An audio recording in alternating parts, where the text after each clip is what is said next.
Hello and welcome to Frontrunner Motorsport, and this is for Sunday that saw the final round of the 2021 Extreme E Championship for Jurassic X-Prix coming from Dorset in England, and it's kind of the last event of motorsport in 2021. Everything is now finished, at least everything I watch and follow. There may be other smaller series still going on. Trophy Andros might be going on, but I haven't watched that for years, so I don't know. But we had Extreme E action, and the title was coming down to this final race, and it couldn't have been closer. And we had all that to be settled in Dorset. And honestly, this was probably one of the plainest rounds of Extreme E we've had so far this year, because most of the time, and I've complained about it before with cars braking a little bit too often, and the occasional crash you get. We had nothing of that sort in Dorset, so maybe the track was a little bit too easy, maybe the bumps weren't quite hard enough, maybe they've made improvements to the car to stop them falling apart, but I think only one car had a severe mechanical issue at any point this weekend, and it was Chip Ganassi, and I'm not even entirely sure it stopped them from getting to the finish. I think Carl Leduc had a power steering problem or something, and they still made it to the end, so pretty decent run out. I think other than that, there's maybe a few issues, like really small issues that maybe slowed people down, but no massive like wheels falling off, engines blowing up, which they wouldn't because they're electric. So actually, reliability from this round, very, very good. That being said, the action maybe wasn't quite as spectacular as it has been at other races, and I don't know if that's just being that it's a in-use tank testing place. Maybe they couldn't make as many changes to the track to make it as exciting as possible, and they just kind of had to use what was there, or at least like minimal changes or something. But it just didn't really. There was no tight battling. It was kind of one car gets away, other cars follow at a safe distance. So this was probably the least action-packed round since the first one. That's not to say it wasn't unenjoyable. The mud was cool. The cars are great, and the jumps are fun, and we had a title fight that was pretty tense. Team X44 did everything they could to win this. They couldn't have done more. They got top qualifying spot for 5th round in a row. So every round, Team X44 won the qualifying. They won the traction challenge thing, which gave them another 5 points, which I hate. And they also won their semi-final. They won the final. There was literally nothing more they could have done. Rosberg Racing, they had it a bit trickier. I think they did qualify either 2nd or 3rd. And then they won their semi-final. And then they just weren't on the pace in the final, and they finished 4th, which was just enough to tie them on points with Team X44. Which means it's the second championship in 2021 that Johan Kristoffersson has won on countback, because he won the World Rallycross Championship by tying Timmy Hansen in points, but winning more rounds. So Kristoffersson likes to win it pretty much by nothing.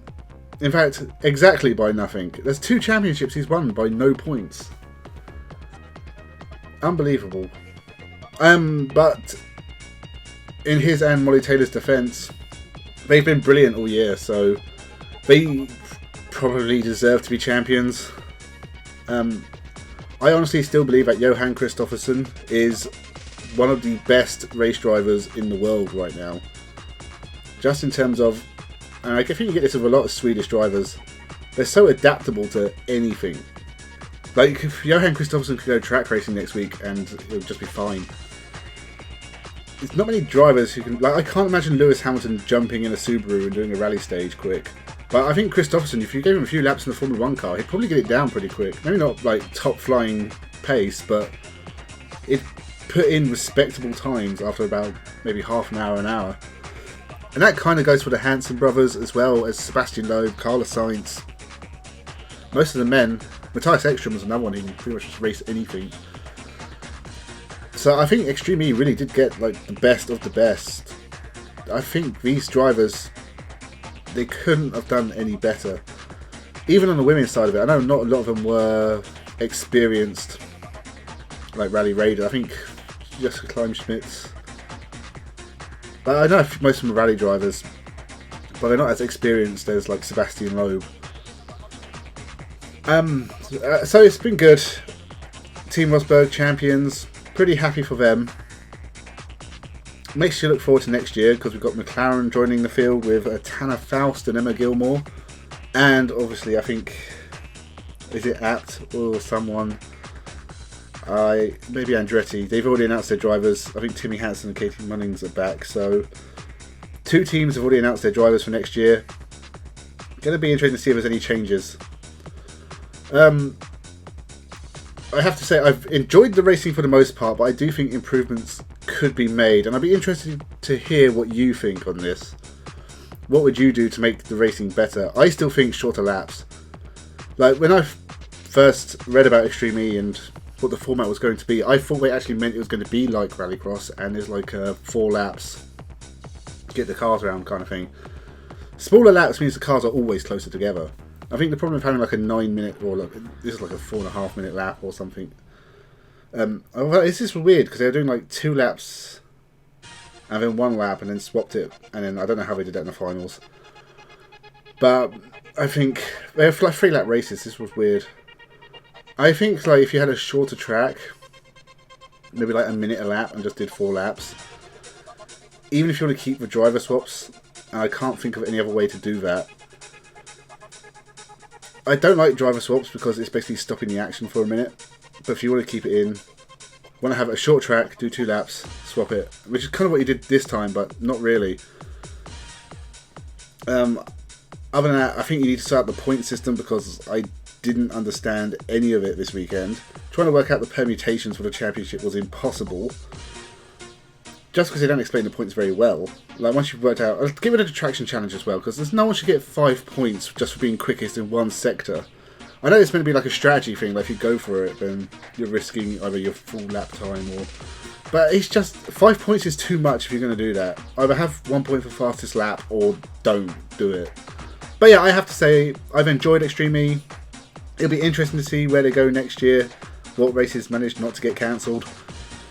So overall, room for improvement, but a very decent championship. Very happy for Kristoffersson and Molly Taylor to be champion. And I'm looking forward to 2022. Next week, hopefully there'll be more videos. Unfortunately, I'm still a bit unwell. I've got a bad cough and a bad chest. This video is like 20 minutes long. I'm going to have to cut out probably about 15 minutes of it just for coughing. So, hopefully I'll be back to normal soon. I have loads of stuff to release, and a lot of it's like started, but because I've only really just got my voice back in the last couple of days, I haven't really been able to record anything, and I haven't done a lot of editing, but the pieces are all there to put together. So there will be videos next week. So make sure you subscribe. Leave your thoughts. Did you enjoy the Extreme E 2021 Championship? What do you want to see for 2022? Leave a like, tell your friends. Thank you for watching, and have a good one.